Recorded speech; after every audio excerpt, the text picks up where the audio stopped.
Tuhan bersamamu.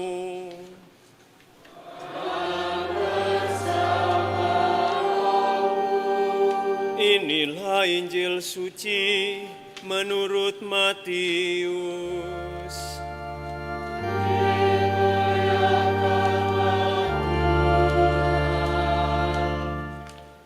Sekali peristiwa ketika Yesus melihat orang banyak yang mengikutinya, tergeraklah hatinya oleh belas kasihan kepada mereka, karena mereka lelah dan terlantar seperti domba yang tidak mempunyai gembala.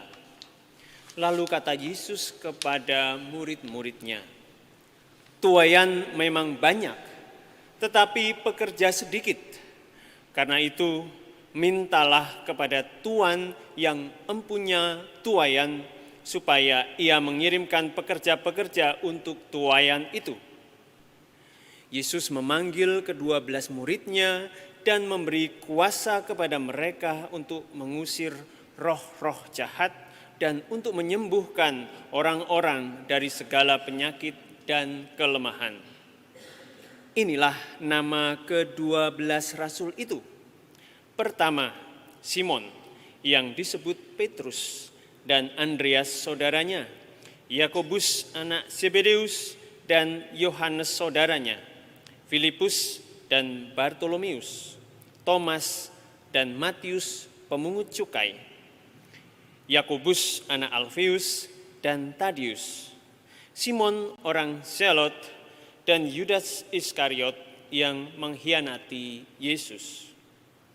Yesus mengutus ke-12 murid itu dan berpesan kepada mereka, "Janganlah kamu menyimpang ke jalan bangsa lain atau masuk ke dalam kota orang Samaria, melainkan pergilah kepada domba-domba yang hilang dari umat Israel.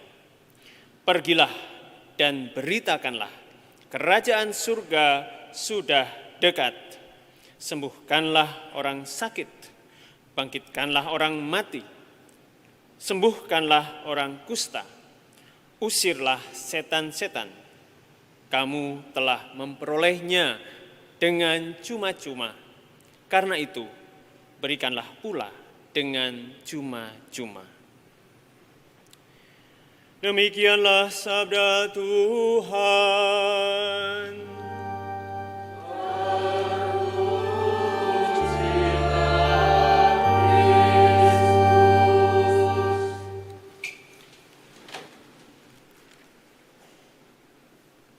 Pada 19 Maret 2022, setahun yang lalu, Paus Fransiskus mengumumkan Konstitusi Apostolik Praedicate Evangelium. Judul ini merujuk pada pertama Matius 10 ayat 7-8, tadi sudah kita dengarkan juga, dan juga Markus 16 ayat 15. Kira-kira Praedicate Evangelium itu berarti beritakanlah Injil, beritakanlah kabar baik mengenai keselamatan. Konstitusi ini disusun untuk mereformasi struktur dan manajemen Kuria Roma. Apa itu Kuria? Kira-kira Kuria itu adalah badan atau lembaga pemerintahan, bisa jadi kongregasi atau dewan kepausan yang membantu paus menggembalakan 1,2 miliar umat Katolik di seluruh dunia. Ada banyak hal yang menarik dari konstitusi itu, tapi kita tidak usah bahas semuanya. Paling tidak ada 2 hal yang saya kira baik untuk kita refleksikan, untuk kita juga cermati terkait dengan apa yang kita dengarkan tadi dalam bacaan Injil. Yang pertama, lembaga kongregasi atau dewan kepausan sekarang semuanya disebut sebagai dikasteri. Dikasteri terjemahan Indonesianya ya kurang lebih itu kementerian begitu. Dan kementerian untuk evangelisasi ada di urutan yang pertama, berbeda dari konstitusi apostolik sebelumnya, pastor bonus yang dikeluarkan oleh Paus Yohanes Paulus II, di mana yang menempati urutan pertama adalah kongregasi untuk ajaran iman, Congregation for the Doctrine of the Faith. Itu yang mengurusi soal doktrin dan mengurusi soal disiplin sebagai umat gereja Katolik. Nah, tetapi Paus menempatkan evangelisasi, dikasteri untuk evangelisasi sebagai yang pertama. Ini mau mengatakan betapa evangelisasi atau pewartaan kabar baik sifatnya sentral dalam hidup kita sebagai orang-orang Kristiani, sebagai orang-orang Katolik. Ini yang pertama. Lalu ditegaskan, ini yang kedua, ditegaskan dalam preambul konstitusi ini, dalam pembukaan konstitusi ini, bahwa setiap orang Kristiani, setiap orang Katolik karena pembaptisan yang diterima adalah pengikut misionaris. Artinya kita masing-masing adalah para misionaris. Tugas pewartaan kabar baik bukan hanya milik para pelayan tertahbis, paus, uskup, para imam, atau para diakon. Kita semua punya tugas, punya tanggung jawab untuk berpartisipasi dalam tugas perutusan mewartakan kabar baik tentang kerajaan Allah, tentang kerajaan surga, sebagaimana disebutkan oleh Matius. Maka bacaan Injil, panggilan dan perutusan Yesus untuk 12 muridnya yang sudah kita dengar tadi, kita semua jugalah yang dimaksudkan. Kita semua adalah para pewarta kabar baik dalam dunia perutusan kita masing-masing. Barangkali sebagai siswa di sekolah, sebagai mahasiswa, sebagai para karyawan, sebagai pengusaha, sebagai dosen, sebagai guru, sebagai orang tua, sebagai aktivis di gereja, maupun juga barangkali sebagai aktivis sosial. Saudara-saudari, masing-masing dari kita mengemban tugas tanggung jawab misioner ini. Kemudian pertanyaannya barangkali, bagaimana agar kita bisa sungguh-sungguh menjadi pewarta kerajaan Allah? Karena banyak terjadi seorang Kristiani tidak mewartakan Allah dalam keseharian hidupnya, tetapi mewartakan dirinya sendiri. Ada banyak jalan pewartaan. Bisa dalam hidup sehari-hari, dalam praktik hidup kita sehari-hari, dalam sikap hidup kita, dalam keluarga, dalam bermasyarakat, atau juga lewat mimbar seperti ini. Ini juga dilakukan pewartaan itu. Ini cara-cara yang katakanlah konvensional, tradisional begitu, dan masih akan diteruskan. Khotbah di gereja masih akan diteruskan. Tetapi ada cara-cara lain kalau kita barangkali terlibat dalam atau aktif di media sosial, melalui Instagram, melalui Facebook, melalui TikTok. Ada Katolik Fitgram misalnya, ada Katolik garis lucu kalau mungkin pernah mengaksesnya.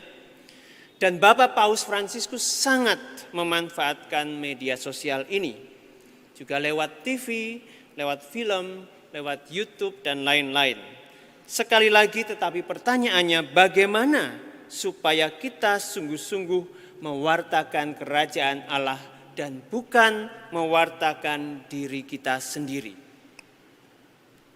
Saudara-saudara, merenungkan bacaan Injil tadi dari Matius mulai bab 9 kemudian di awal bab 10, Paus Fransiskus mengutip Matius bab 10 ayat 1. Beliau menegaskan satu hal ini. Pewartaan lahir dari perjumpaan dengan Tuhan. Setiap kegiatan, setiap karya, terutama tugas misioner seorang Kristiani dimulai dari perjumpaan dengan Tuhan. Mengapa perjumpaan dengannya harus mendasari pewartaan kita?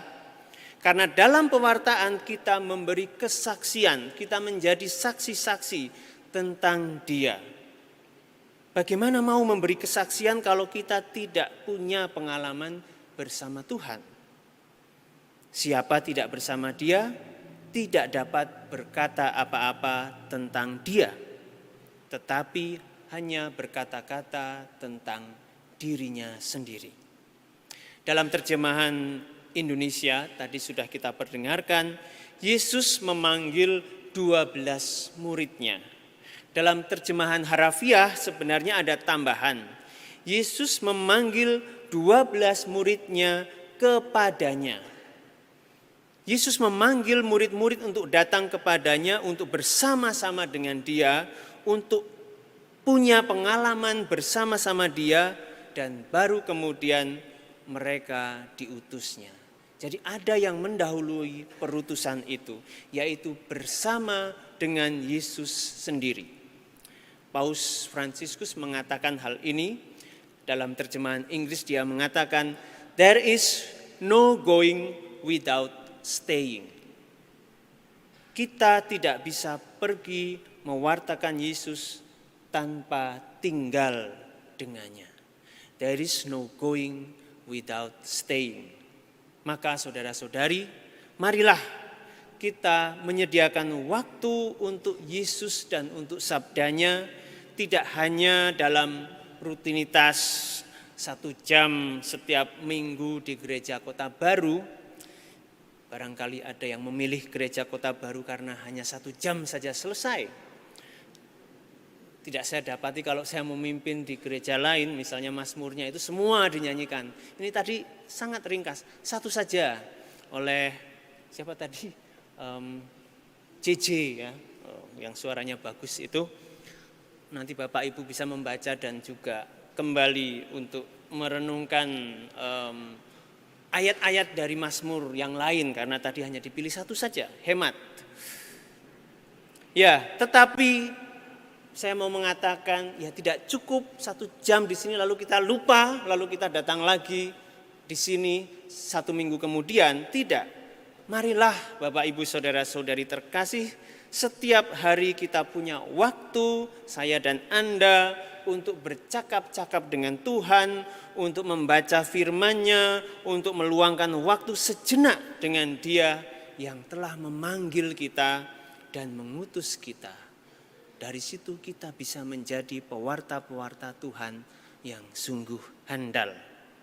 Dengan itu kita mewartakan Tuhan, kita melayani Dia dan sesama, kita menjadi para misionaris, dan kita terus bertumbuh dalam relasi kita dengan Dia. Relasi yang personal dengan Dia yang adalah Tuhan kita dan sahabat kita. Amin. Kemuliaan kepada Bapa dan Putra dan Roh Kudus,